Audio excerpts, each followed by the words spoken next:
Ramayana trailer release ಆಗಿದೆ. ಭಾರತೀಯ ಚಿತ್ರರಂಗ ಕಾತರದಿಂದ ಕಾಯ್ತಾ ಇದ್ದಂಥ ಸಿನಿಮಾ ಇದು. ಯಾವ ಥರ ಇರುತ್ತೆ ಟ್ರೇಲರ್ ಅನ್ನುವಂಥ ಕ್ಯೂರಿಯಾಸಿಟಿ ಇತ್ತು. ಫೈನಲಿ ಬ್ರಾಹ್ಮಿ ಮುಹೂರ್ತದಲ್ಲಿ ರಿಲೀಸ್ ಆಗಿದ್ದು ಸಿಕ್ಕಾಪಟ್ಟೆ ರೆಸ್ಪಾನ್ಸ್ ಚೆನ್ನಾಗಿ ಕೇಳ್ಬರ್ತಾ ಆಗಿದೆ.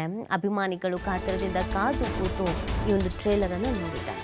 ಬಹುನಿರೀಕ್ಷಿತ ರಾಮಾಯಣ ಭಾಗ 1 ಚಿತ್ರದ ಟ್ರೇಲರ್ ರಿಲೀಸ್ ಆಗಿರೋದು. ಬ್ರಾಹ್ಮಿ ಮುಹೂರ್ತದಲ್ಲಿ ರಾಮಾಯಣ ಟ್ರೇಲರ್ ಮುಂಜಾನೆ 4:15 ಬ್ರಾಹ್ಮಿ ಮುಹೂರ್ತದಲ್ಲಿ ಬಿಡುಗಡೆ ಆಗಿದೆ. ಕನ್ನಡ ಸೇರಿ ಪಂಚಭಾಷೆಗಳಲ್ಲಿ ರಾಮಾಯಣ ಟ್ರೇಲರ್ ರಿಲೀಸ್ ಆಗಿರೋದು. ಹಿಂದಿ, ಕನ್ನಡ, ತೆಲುಗು, ತಮಿಳು, ಮಲಯಾಳಂ ಇಷ್ಟು ಭಾಷೆಯಲ್ಲಿ ಟ್ರೇಲರ್ ರಿಲೀಸ್ ಆಗಿದೆ. ಅದ್ದೂರಿ ದೃಶ್ಯದ ವೈಭವ ರಾಮಾಯಣ ಚಿತ್ರದ ಟ್ರೇಲರ್ನಲ್ಲಿ ಇದೆ. ಮನಮೋಹಕವಾಗಿದೆ. ಲಂಕಾಧಿಪತಿ ರಾವಣನ ಪಾತ್ರದಲ್ಲಿ rocking star, pan India star Yash ಅಬ್ಬರಿಸಿರೋದು. ಶ್ರೀರಾಮನ ಪಾತ್ರದಲ್ಲಿ ಪರವಶಗೊಳಿಸಿದ್ದು ರಣಬೀರ್. ಕಾಂಬಿನೇಷನ್ ಸೂಪರ್ ಡೂಪರ್ ಆಗಿದೆ ಅನಿಸ್ತಾ ಇದೆ. ಸೀತಾಮಾತೆ ಪಾತ್ರದಲ್ಲಿ ಕಂಗೊಳಿಸಿರೋದು ಸಾಯಿ ಪಲ್ಲವಿ.